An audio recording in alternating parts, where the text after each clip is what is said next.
France is known for a really famous bike race called le Tour de France. But today we're not going to pay attention to this race. We're going to focus on another one called Paris-Brest. Much shorter, but much more fun because they created a dessert after the race.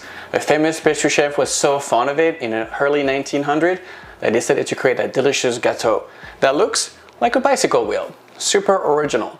It is made of choux pastry, and we're going to garnish it with a delicious praline cream, some roasted hazelnut, and some almond croquant on top. It's gonna be a little rich, super velvety, delicious, flavorful, and I cannot wait to do it. So let's go.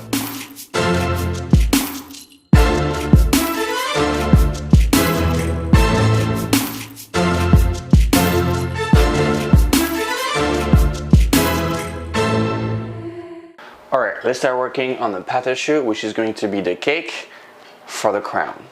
Alright, so for the choux pastry, in a medium saucepan, we're going to add a milk and a water. We're also going to add some sugar and the butter. As always, the recipe will be in the description of the video.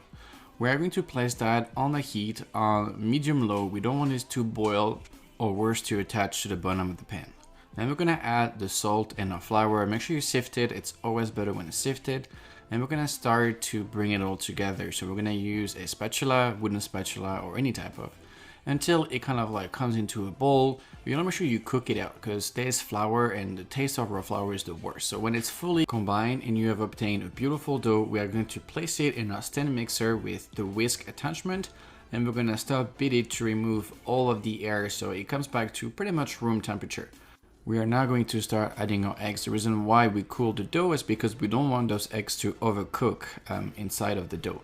So we're actually going to switch also to the paddle attachment, no longer the whisk, and we're going to do them one by one, and you're going to see the elasticity starting to develop. So you might not need all of the eggs. Sometimes 3 eggs are enough. You have to be the judge of it and make sure, as you see, the dough is nice and firm. If you add too much eggs, sometimes it's going to get too loose. Then we're going to place it on a piping bag with the star tip because we're going to have those beautiful bike rivets on our dough when we pipe it. Then we're going to place it aside, ready to be piped. All right, our choux paste is ready. I have my tray here. I draw 2 10 centimeters or 4-inch circle, and I'm going to start piping it. All right, so we're going to start piping the dough. So before we start piping it, we want to add 4 little square of dough underneath the paper so it actually stays flat. Then we're gonna pipe around the circle, and we're gonna pipe a second ring around the circle as well, and repeat the process with the other ring, and just like that, it's ready to go. What you want to do as well before we put it in the oven is to add a bit of egg wash. So I'm gonna take 1 egg yolk with a bit of water, and we're gonna apply it very carefully with a brush to not break the design. Then we're gonna place them in the oven at 425 degrees Fahrenheit for 20 minutes, then another 10 minutes at 300 degrees to have them dry. While the choux are baking, I'm going to start working on our praline cream. So exciting. Yes, indeed, we are going to start working on our praline cream. So in a medium saucepan, I'm going to add my milk, and then I'm going to add some vanilla. I'm using a goose. You could also use some vanilla paste. It's really up to you and whatever you have. We're going to scrape the vanilla, making sure we don't get any of the fiber, but just the beautiful seed. And we're going to place the pod and the seed inside the milk. Then I'm going to add my praline paste. Make sure you have at least 50% hazelnut. This one is 100%, so it tastes like hazelnut heaven. And then we're going to place it on the stove and whisk it until fully combined. While it's getting hot, we're going to work on the base.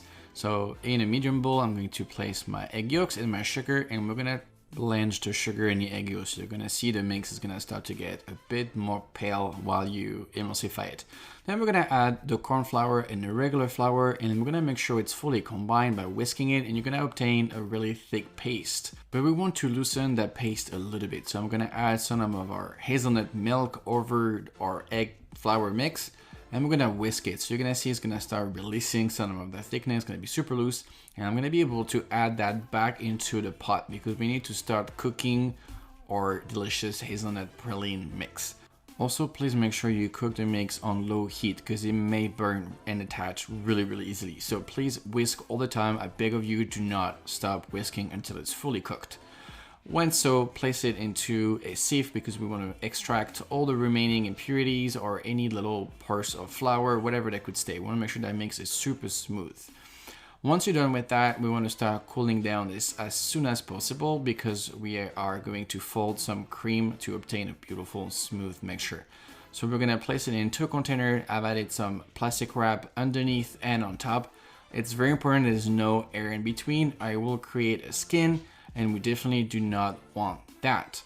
Once you've done that, you're going to place it in the fridge for at least 45 minutes up to an hour, but realistically you have to check and make sure it's solid. When it's solid, you know it's ready to go. All right, I think it's time for us to check on the pastries. Wow, you talk about timing. They are absolutely gorgeous. I'm going to place them aside because I want them to cool down completely. So while everything is cooling down, I'm gonna start working on the croquant and the roasted hazelnuts. All right, so let's start with the croquant. In a medium saucepan, I'm going to place my sugar and we're gonna make what's called a dry caramel, which means there's no water, and that's it. Once you obtain that caramel, you want to add all of your almonds and we're going to stir that quickly until it's fully combined and the caramel has coated all of our almonds. Then I'm going to place that on a seal pad. If you don't have one, you're going to place it into a tray with some parchment paper, and we want to lay it flat as much as possible because if it's too thick, it could really hurt the tooth. You know that feeling. We're then going to toast our hazelnut. I like to do it in a pan. You could also do it in your oven. The idea is to get them to golden brown. I'm going to quickly move them to a tray to cool down. All right, we are now going to finish the praline cream and we'll be able to assemble our Paris-Brest. Let's go. All right, so we're going to start by whipping some cold cream. You could also whip it over ice for an even faster result. You want to make sure it's nice and thick. There's not going to be any sugar, any flavor. Honestly, right now, it's just pure cream, nothing else. We're gonna set that aside and we're gonna bring our hazelnut mix that we had in the fridge and we're gonna start folding the cream in. We're gonna start by probably take about a full spoon, let's say a third of the mix, and we're gonna whisk that in to start to loosen the mix. And once we're done with that step, we're gonna switch from the whisk to the spatula. We're gonna add the rest of the cream and we're gonna fold it in. Once folded, we're gonna place it in the piping bag with the same piping tip that we use to do the choux pastry. You could also place it in the fridge if you're not going to pipe it right away. I'm going to just do some little chips of the crackling and we're gonna stuff it and eat it. All right, so we're about to cross the finish line. So we're gonna take our choux and we're gonna cut the top 1/3, 2/3 using a serrated knife. Trust me on that one, it's gonna make your life so much easier to do it that way. And we're gonna cut it all the way and we're gonna do that with both choux, or if you'd make 4, obviously all of them. Then the next step is going to garnish the top of the choux. So not the inside, but the outside.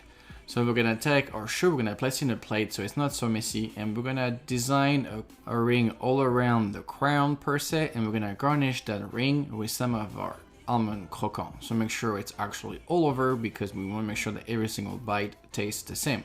Once you've done garnishing the top with all your little chips of caramel, we're gonna just add some icing sugar.